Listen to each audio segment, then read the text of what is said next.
we begin our study on Acts of the Apostles, also known as Acts of the Holy Spirit. Now, a man by name Luke, way back in AD 62, wrote two books of the New Testament. Now, these two books or volumes are Luke's Gospel, and as a continuation to Luke's Gospel is Acts or Acts of the Apostles. Now, according to some scholars of the Bible, these two volumes, Luke's Gospel as well as the book of Acts, are also or can be called History of Christianity, Part 1 and Part 2.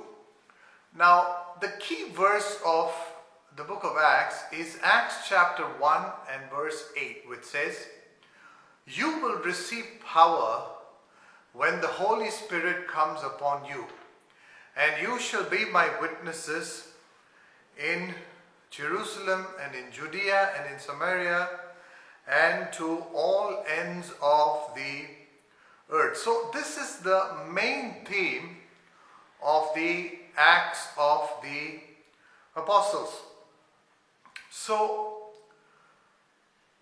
a new religion came out of Judaism, where in this new religion called Christianity, God's Spirit is empowering believers to be witnesses to the ends of the earth. Now, to understand Acts of the Apostles clearly, then we must study the background of the author Luke.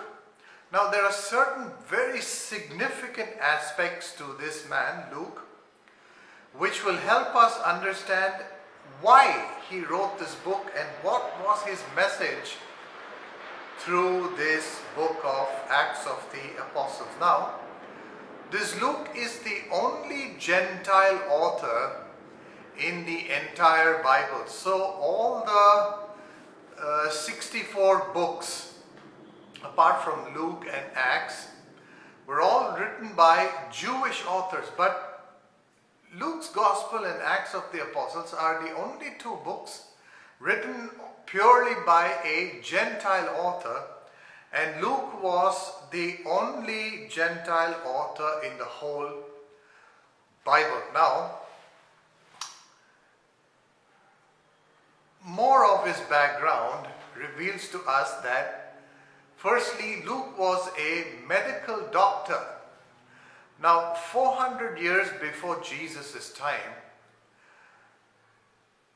Hippocrates, the founder of medicine, founded medicine. And so 400 years later, during Jesus' time, and then a little later as Luke is writing this, medical science, medicine was well advanced.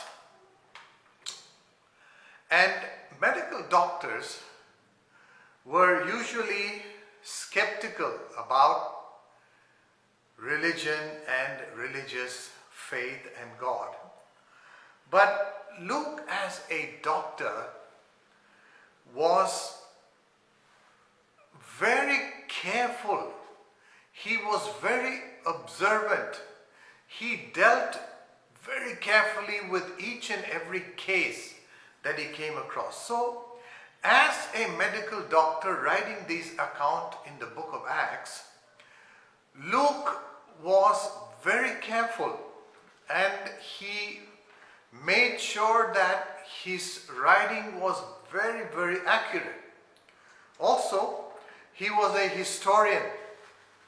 Many of us thought he was only a medical doctor, but he was also a historian. And so he had done his research about Acts very thoroughly before he started to write this book. And thirdly, he was a brilliant writer. He was a brilliant author. And In Acts chapter 28, the last chapter, we read his description about the shipwreck on the shores of Malta. It is believed that that description is one of the best pieces of literature ever written in the history of literature. Now, added to those three interesting facts about Luke, it is very interesting to note that Luke was from the city of Antioch.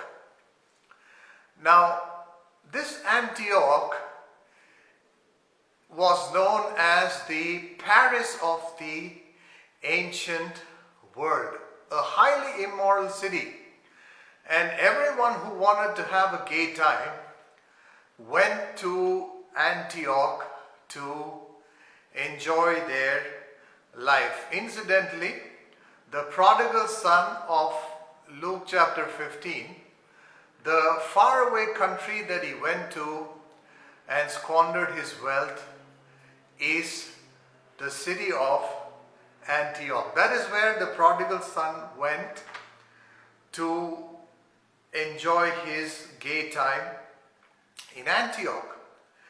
But this Antioch is a very significant location in the context of the book of Acts and the history of the book of Acts. Now, in Antioch was the first Gentile church that was formed. It is remarkable because in such an immoral city was formed the first Gentile church, and it was only and totally filled with Gentile believers.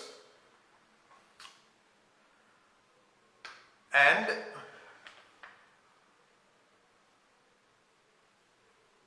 in this immoral city of Antioch, where the first Gentile church was formed and consisting of only a Gentile group of people, what do we call them? If they were not Jews and if they were Gentiles, then what do we call them? So they were called Christians first at Antioch. But when we study this carefully, it is better to say a disciple or disciples or believers, because though others called them Christians, these Gentile gatherers of the first church in Antioch called themselves either disciples or believers. So it is always good to address group of followers of Christ as disciples or believers. Now, as we look at this background and we study mainly about Luke the author, it's very interesting that Luke, along with the other New Testament writers, always took the attention away from themselves and they turned the attention towards someone else. So if we read the Acts of the Apostles closely, then we find Luke writing we rather than I. And so this we that Luke is writing about is about him and Paul the apostle. So these interesting facts about Luke the author helps us understand further the book of Acts, the second volume that he wrote. So such a lot of facets to this brilliant writer Luke. write this book? And who did he